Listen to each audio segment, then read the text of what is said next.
Howdy ho! We're here for our weekend reflection message where we're just taking a look at the week past and just kind of wrapping our mind around the revelations and the insights and kind of like our progression of our soul's education this week.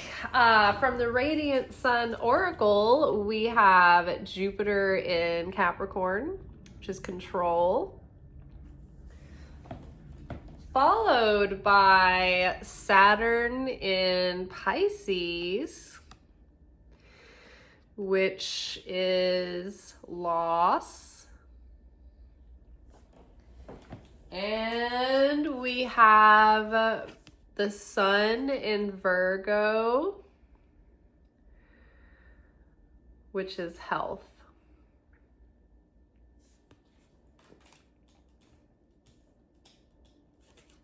Underneath control, we have the King of Pentacles reversed. Underneath loss, we have Knight of Wands.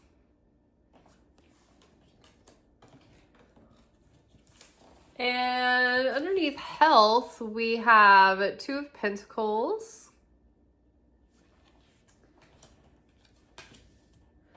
And to finish off the reading, we have the lovely Sun, the Sun card.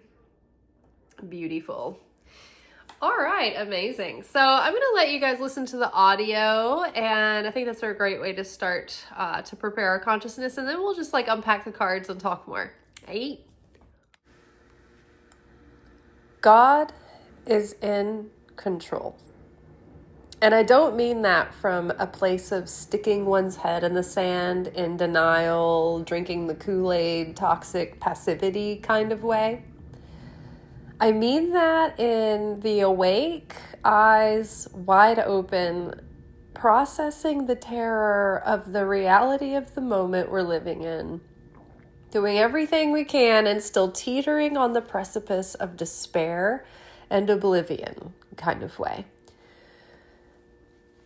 When we know we've exhausted all of our strength to move a hair in the face of a mountain, we must radically collapse into the arms of the kind of faith that will carry us the rest of the way.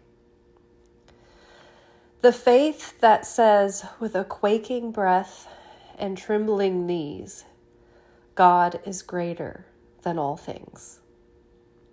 We are not in control.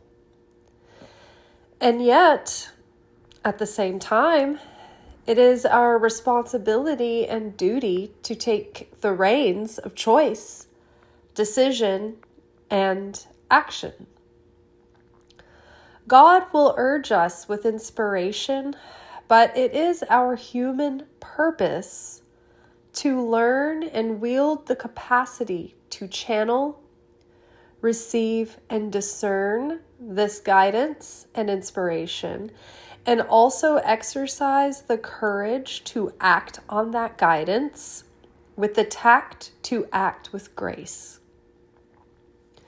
We must stay on top of our mundane needs and responsibilities and restrict our nervous system's tendency towards avoidance, procrastination, and distraction.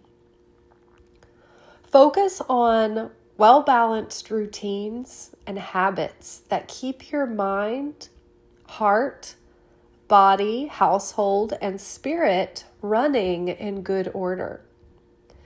The ego wants to dominate by force, creating resistance, suffering, and exhaustion, focusing on fear, lack, scarcity, and loss.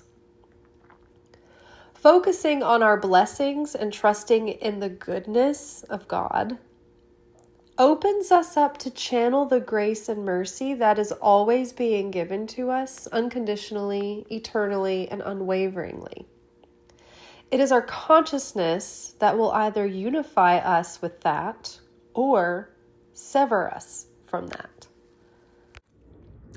So we have like the archetypal cartoonish version of the creator God here, depicted sitting above all things, surrounded by the cherubim, feet on the earth encompassed by the Ouroboros, which is the snake that eats itself. So it's like the continual cycle of death, rebirth, being bursting forth, collapsing into itself, bursting forth, collapsing into itself, the end, the beginning, the alpha, the omega, eternity, self-discovery, realization,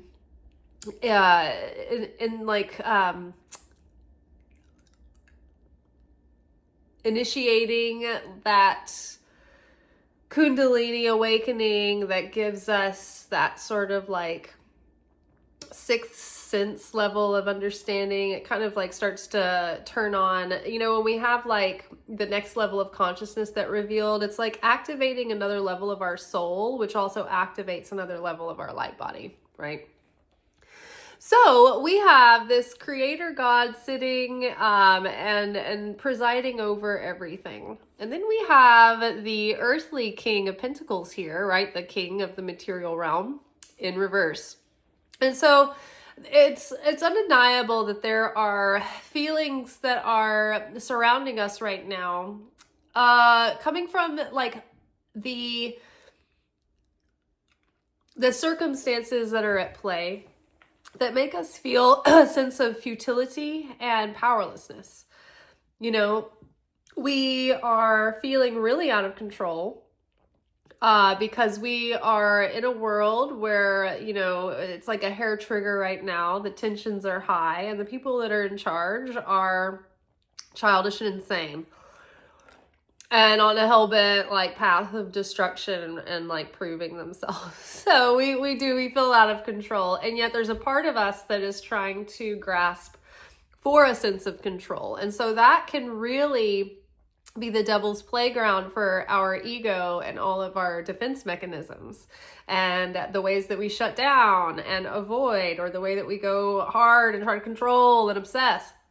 So this is a really great preparation ground to see what has a hold of us, what controls us, what causes us to react instead of being the effect, instead of being the cause, we're being the effect, right?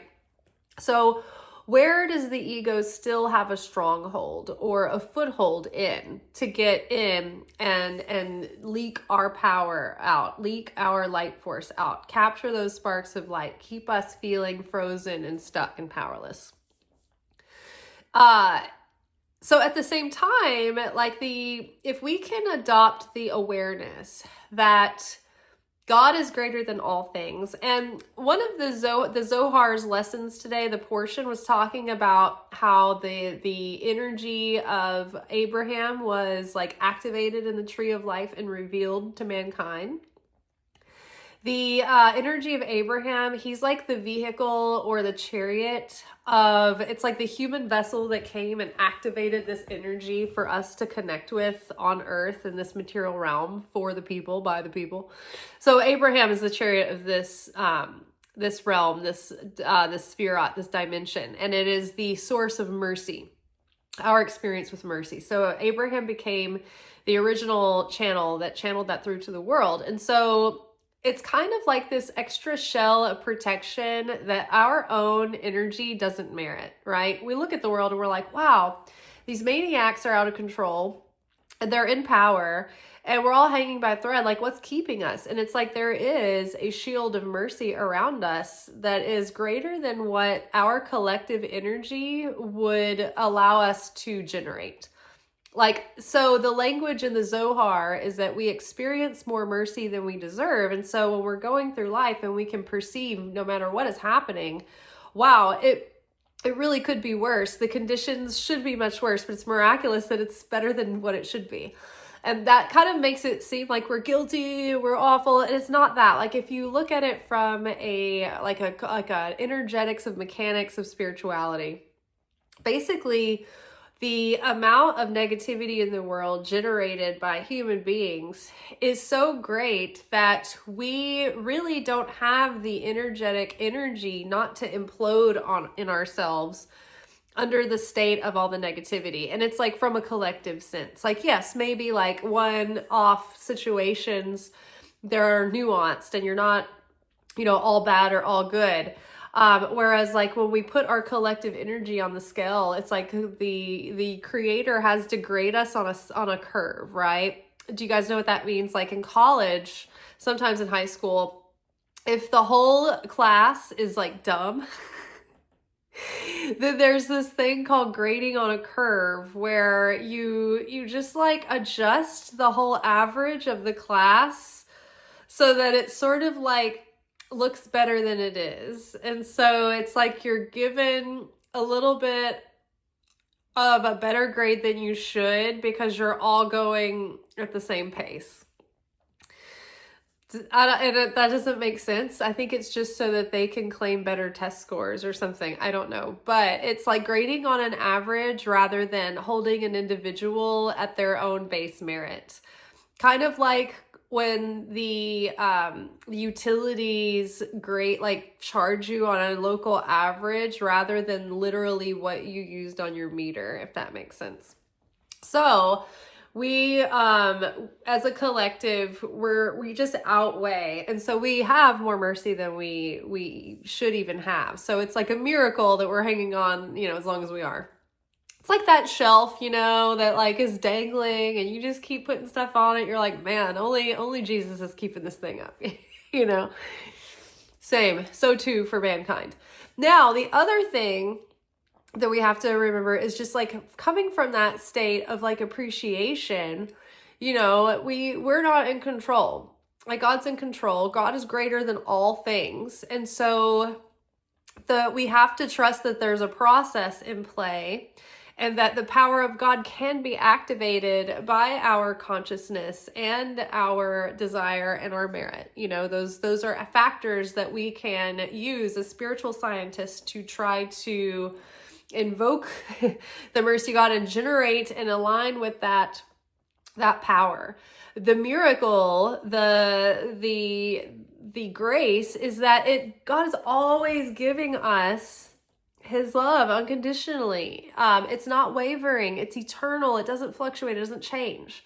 But what does change is our vessel, our receptor, our ability to have reception to connect with that energy, intelligence. And so our vessel is either on or off, right? If you are a plane and you're trying to like contact, the tower and the connection is severed, there's something wrong with like the satellites, then you're not going to be able to get the information that you need to land safely, right? So understanding, okay, God's in control. I'm going to show up and do everything that I can to keep my shit together and not feel, because when we try to, like, our ego clings to an illusion of control, it's like it creates a sense of exhaustion and suffering within us because this is only an illusion. We know we're lying to ourselves. And so we take on the weight of the world and we actually hold ourselves to an like unmeetable standard. And it fills us with fear and dread because we know it's impossible. However, even in the midst of that thinking like, I'm going to do everything, I'm going to be in control. And then the counteract is that we start to avoid it because we're so overwhelmed that it sends us into like a subconscious, like defense mechanism, trauma response. We get overwhelmed, we get burnt out, we can't keep it up going without eventually burning out, being overwhelmed with anxiety, fear, physical ailments. Like we just wear ourselves out. And so right now it's like we're kind of like letting our shit slip a little bit because we're distracted by everything that's going on. And that's because that's the psychological warfare that's intended to get us all disorganized and in chaos and keep us in a financial state of like treading water, because that kind of chaos and upheaval creates a greater sense of terror and urgency within an individual, and it makes them more compliant and more like susceptible to wanting to be told like, oh, it's okay, there's a happy ending here, there's a solution here, solution, come over here. So it makes like a mass of people more controllable. So we have a purpose and we have a life to live, right? And we need to stay on top of our shit to maintain order in our lives. And part of our job, yes, is to connect to that divine inspiration. But another aspect of just being a human being is to learn how to connect with that, how to discern it correctly, how to sense when the timing is right, and when you're being avoidant, when you're being slow to act, or when you're being too impulsive. So discerning the timing, and then having the courage to take action, and then also on top of that, being able to take that action with like kind of grace, attached. Sometimes we can be kind of blunt in our actions too, even if we're coming from a good place. So connecting with God, realizing that it's not all us that's getting this done. Like, we are guided, sheltered, kept by the Creator. But in order to connect with that guidance and that shelter and that protection, we have to have a certain amount of peace and joy that we've cultivated within that's unwavering, because that's the way that we connect. That's the only way that the Holy Spirit can dial in and make the connection, because that's the frequency of the Holy Spirit. So it's so funny because in the booklet here, this book that I've had, study guide for the tarot for years and years now, it was given to me by someone. It was one of my ex-boyfriend's grandmothers.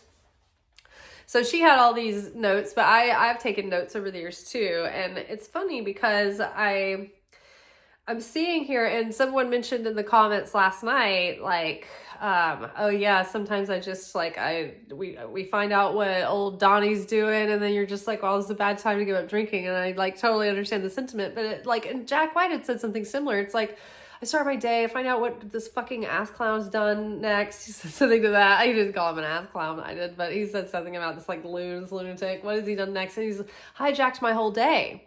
And it's so easy to get fixated with what he's done now. And then when I look down, it's so crazy because the King of Pentacles page, King of Pentacles reverse key, I started reading it, and at the bottom, I wrote in a note. And so I'll read you the card, and then just keep in mind that this note was probably written sometime between now and like, I don't know, I guess like probably 2015 or so. Okay, so this man, like about sometime over the last 10 years, this note was written. This man is most materialistic, talks a lot, and often appears stupid. He is opinionated and easily led. White hair, dark hair, any race, his opinions are quite base. Man in his maturity, not too difficult to bribe this man. Skims the surface of everything. Perverse use of talents and ability, usually oblivious to negative remarks, but can display great anger if aroused. And you guys, do you know what note I wrote down under this description of a person? Donald Trump. Donald Trump. What a motherfucker who has hijacked the peace of the world for 10 years now. And you know what? I can only control myself. And I barely have, it's like almost a facade of control over myself. But that is the one thing that God gives us control over so that we have free will, is our ability. We might not be able to control the initial thought or feeling, but we can control what we cultivate and what we focus on and what we latch onto and what we grow and what we feed. So, any elderly person who lived through the Holocaust and things like that, they always tell you, hold on to your joy, live life. Don't let your life get robbed out from under you. Because already for like the last 10 years, this guy has been just like leaving a fart stench wherever he goes in society and reality, right? And so, we have to be able to make the decisive choice to own our consciousness and own our joy and own our inner peace with that sovereignty. Now, another point that I was going to bring up here is not too difficult to bribe this man. Now, we had another, I don't know whether it was the daily Zohar lessons, or in one of my Kabbalah classes or preparation for Pesach. They were talking about the or maybe it was the 12 days of Aries, but they're talking about someone taking a bribe, something easily, like somebody easily taking a bribe, and in the Zohar it's revealed that it's the soul, like the Satan is trying to bribe the soul to settle for, like, oh well, I'm very spiritual 98% of the time, I make all the effort, and it was the Spiritually Hungry podcast, Tikkun Correction Part 2 episode, recent release. They're like, I spend all this time sharing and volunteering and helping people and helping others, but like when I go home, I'm really like highly combustible and angry all the time. But it's like only for a few hours a day. So it's like, or a few hours a week. So really in the grand scheme of things, like I spend like 98% of my energy revealing light, but then like that 2% of the energy is like shitty, but I'm more good than bad. So I'm doing a good job. That's the bribe. That's the opponent bribing the soul, because what we don't know, what we don't have the higher perspective to be able to see, is that our soul purpose, the biggest thing highlighted in the workbook of our soul given to us for this carnation, say, is that 2%. If you don't do anything else in this life, you as a soul need to take great heed to transform this reactive, angry nature, where you're highly combustible and you blow up on others. Like that's your main purpose in life. Everything else is just trimming. You could coast by and have the most mediocre life to the outside, but if you get this taken care of, you've done your greatest purpose in work. And so the opponent wants us to distract us with all of the good stuff that came easier. Because the most important thing, those greatest sparks of light, are hidden within that 2% that we think, oh, I can trade this. I can, I'm so focused on all these other things. That's going to be a lot of, I just don't have the energy for this. So that's the bribe. It's the opponent bribing you to accept instant gratification, and a lesser reward or a lesser treasure, and receive lesser fulfillment and lesser light, for the payment of like that little thing. It's like you're losing out on eternal light and eternal, glory, the revelation of the fullness of your soul, the likes of which you can't imagine. But you did it for the feeling like you were okay, like, oh yeah, I'm good. Instant gratification, right? It's like, it's that justification that keeps you in your comfort zone. So that's the bribe. It's like, okay, I will take a limited amount of light in exchange for the real value, the real eternal light that was revealed in my soul purpose. But the opponent doesn't want you distracted and actually living out your soul purpose, because that would reveal like you would have a greater part of your soul activated, defeating the Satan. So instead, the Satan will even support you in all those other acts of sharing if it means keeping you anesthetized enough not to have to deal with that other thing.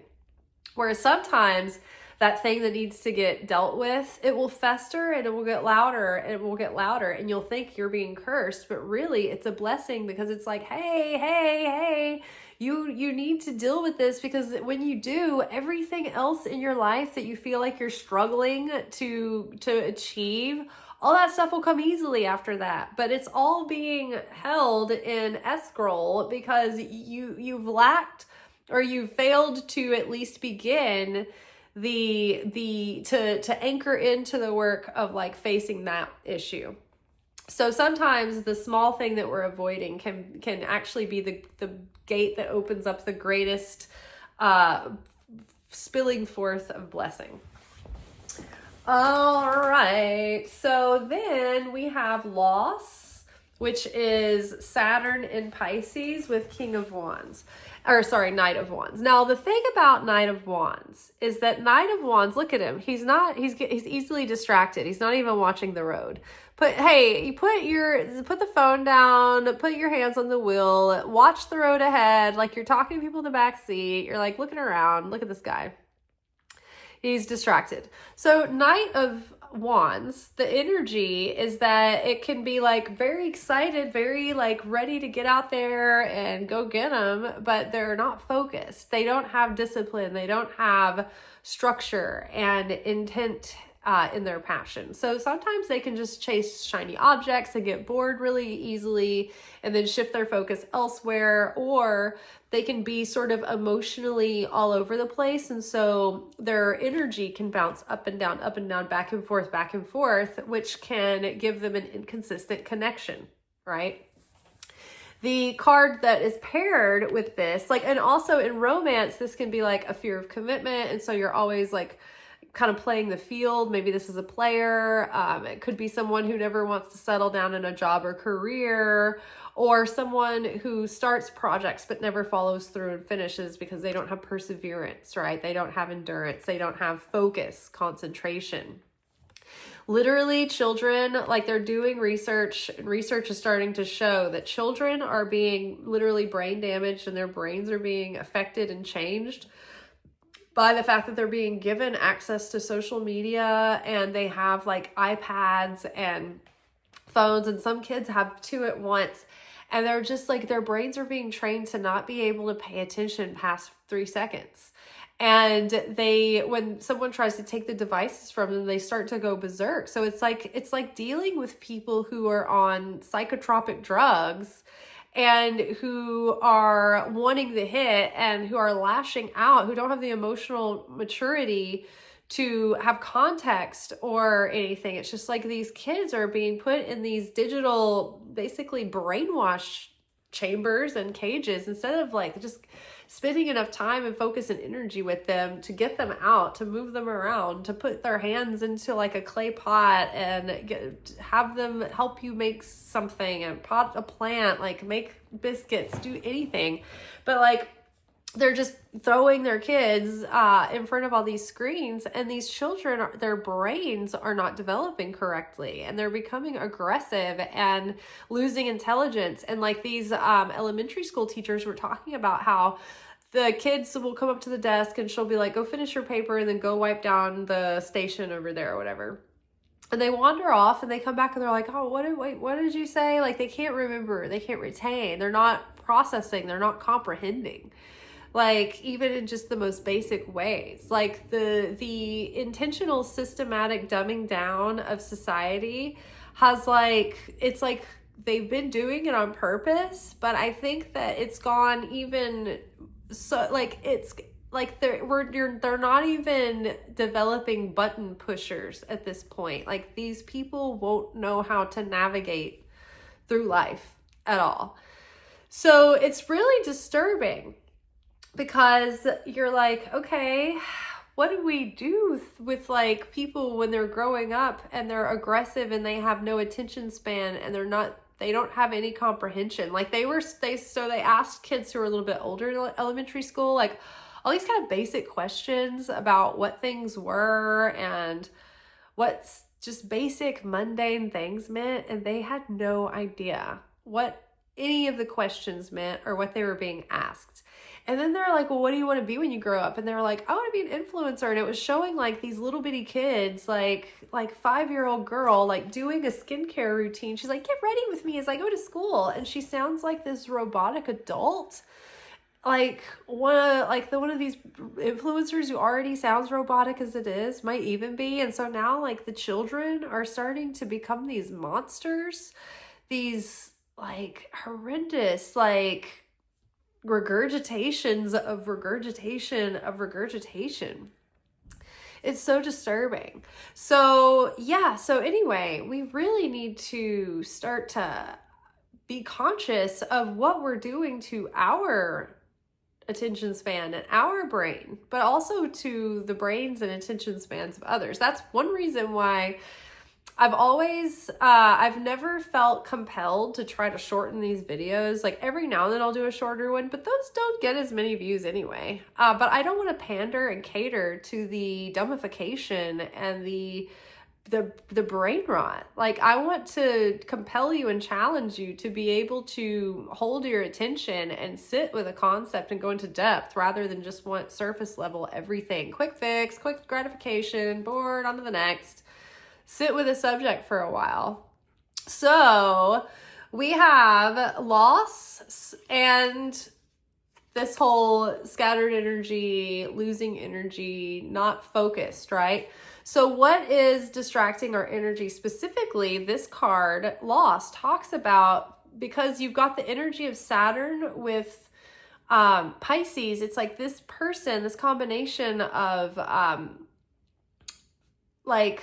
qualities can cause a person to be so fixated on the problems and struggles of others that they have no emotional boundary and energetic boundary, and it becomes like their own suffering. And it actually causes them like distress to the level that it can disrupt their own functionality, their own life. And that's, I mean, I feel that right now, the last couple of years, as a deeply empathic person, as a prophetic person who can see the bigger picture and has the foresight and have felt this coming for a long time, and just has like, I'm feeling everybody else, plus I'm processing my own like disillusionment and like anger and rage and like being exacerbated and befuddled and all the words.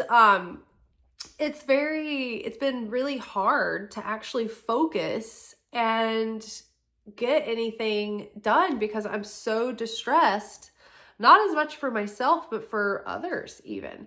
And so it's actually taken a lot away from me in ways that Jesus kind of warns his disciples about this in, I don't know if this is like mentioned specifically in the Gospels anywhere, but in the show The Chosen, there's this scene, and I thought it was really, really smart. If they just added this for story or whether this is actually in the Gospels, either way, it's a nice thing to call attention to. But when Jesus gets taken in for questioning earlier in the ministry and he's arrested by the Roman soldiers, he himself knows that he'll be back. He knows that he's just going in for questioning, that it's too early in the story for him to be meeting his ultimate demise. So he's not as worried about it. So they're all in a big group. He gets arrested. They're taking him away and they're all like, Jesus, we're so scared. And he's like, just stay, keep working, keep doing what you're doing. They were preparing for his Sermon on the Mount. So it was like, thinking about it like a whole production crew, like getting this huge, precedented event together. And they had a lot to do. And he's like, okay, I'm getting arrested. Y'all have a lot to do. So just keep working. So everything's ready when I come back.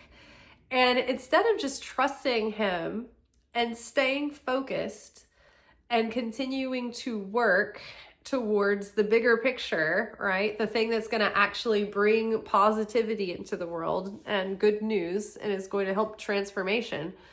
They're so distracted and worry and wringing their hands. And then they find themselves caught up in just arguing amongst themselves about how they're perceiving it versus how the other person's perceiving it. What should we do? What should we not do? Like, shouldn't we still be working? Like, you're wrong for being worried. You're right for being worried. Like, they were doing everything and imploding other than actually doing what Jesus said, which was, don't worry, I will be back. Just keep working. Didn't do anything. So then he finally comes back. It's like the next day, like in the night, they're like, oh my God, Jesus, we're so worried. Did they just release you? And he like let it slip. He's like, no, I've been working on the sermon. Is everything ready? And they're like, oh my God, why didn't you tell us you were back? We've been beside ourselves. No, we haven't done anything. We're just frozen in fear. And he's like, didn't I tell you that I would be back and that you need to keep working? And they were like, well, yeah, but we just didn't. We were worried. We wanted to have a sense of control. So we were just fretting and we actually got nothing done. And he says, it's only going to get harder from here. And if you shut down every time you are fearful, then the great work is going to be left undone. Like, you can't shut down every time things feel overwhelming and scary. You've got to keep pushing through. You've got to find the strength to muster on. So it's like, that's kind of like what I need that reminder all the time. It's so easy to feel, and to think and to get caught up in like these like knots of this. And then like all this, hours of your day have been just kind of dissipated here and 10 minutes here, 15 minutes there, whatever it is. So staying focused so that you're not leaking energy because you are so concerned with everything else. This also happens too when you have a tendency to people please, and so everybody else has demands of you and they want you to do this and they want you to do that, and so you're trying to do stuff for everybody else, but you're neglecting your important work. And maybe in your mind, you think you're sharing. But again, just like the other example before, acts of sharing are great, but not so much that you have neglected your own personal work as well. The director of the Kabbalah Center, Michael Berg, talks about this, as the spiritual leader of the foundation currently. He's got to prepare as the leader for all of these like high holidays through the year and holy holidays and these feasts and whatnot, to share consciousness with the group. But that also is like in addition to the fact that he's got to also participate in the process and do the personal reflection and all of that as well. And so it is very like they're aligned, but also separate. It can be all too easy to fall into collecting the group consciousness to share and then neglecting the personal transformation in the pursuit of, taking care of the group need and neglecting the personal need. So also don't be distracted, 100% by thinking that you're doing, God's work by having a Messiah complex and trying to save the world single-handedly. Do what you can, right? And when you can, but it's not all up to you either. So that's not one of those things where it's like, oh, the lazy part of me wants to use that as complacency and justification and all that. It's just don't feel like you have to take on, every issue, die on every hill, always be the person that shows up and is the solution. If that's your tikkun, then you might need to exercise some, the ability to say no and draw a limit. And in addition, I think too, just setting ourselves up with routines and habits and practices that will support and nurture that connection with divine inspiration, connection with divine guidance, connection with our daily, filling our tank and realizing that the Creator's in control. The Creator is blessing us through that day and showing us the favor that we need to get through it. And self-reflecting every day, what could I have done differently? How could I have purified my consciousness even more? How could I have shared, but also where could I have transformed my own negativity and darkness in the process of this day? So I think making those a regular routine so that your heart, mind, soul, body, strength, soul, spirit, they're all supported. They're all in good working order, not neglecting anything, but trying to balance and spread your energy in little increments in all the major core pillars of your life. Well-being, like your diet, your physical activity, your, health and hygiene, and your cleaning your environment, taking care of your house and your responsibilities and your bills and all of that. And then also nurturing your mind and your soul and your spirit and your creativity and, all of those aspects of self. If you don't have to overdo it in any one area, as long as you get a little bit of effort into each of them, it's like it can keep you in such good working order. Whereas, how if you do like a big major clean and then you let everything pile up again over the next couple of weeks, it's like, oh, you're back to square one. But if you can do a little bit and just keep it, all running smoothly, you don't have everything pile up to where you feel like completely overwhelmed. If you pay your bills on time throughout the month, it doesn't feel like every cent of your, money is gone because you have to pay all your bills within 1 week, or a 10-day period. And you're like, oh my God, that I had to make, just feels like so much more dramatic that way. Whereas if you can pay for things throughout the month, you have a more realistic idea of what's in your bank account, and you're more prudent with that. And it feels like you get a realistic idea of what every week costs you to be alive. And so then you start feeling more aware of like how you should budget each paycheck each week, because you're like, oh, okay, wow, that all went very quickly.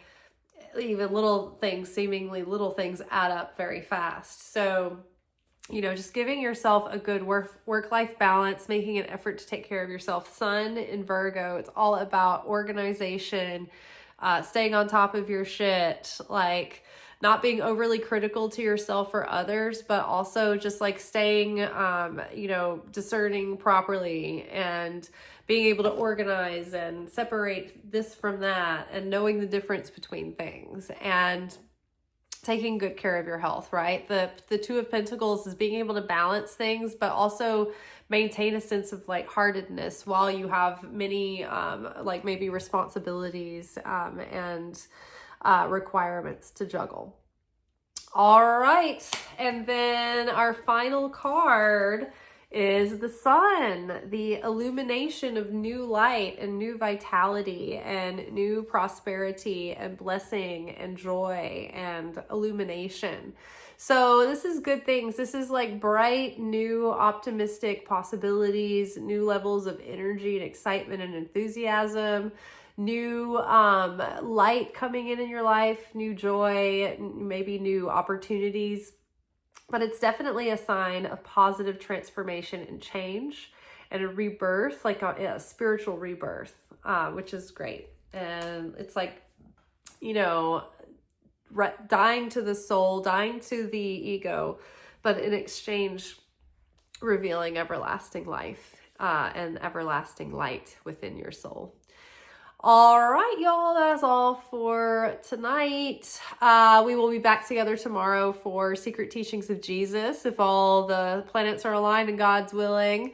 On Saturday night, we have the Saturday Night Secret Sermons, where we delve into the Gnostic Gospels, and currently we are in the Gospel of Thomas. And I've really been loving it. So tune in. It usually drops in the middle of the wee hours of the morning if you're a night owl. Or if the upload goes like it's supposed to, it'll be available Sunday morning. All right. If it isn't, then it either means that I was completely defeated or and I was too exhausted, or it means that the upload is weird and funky. And so just check back later.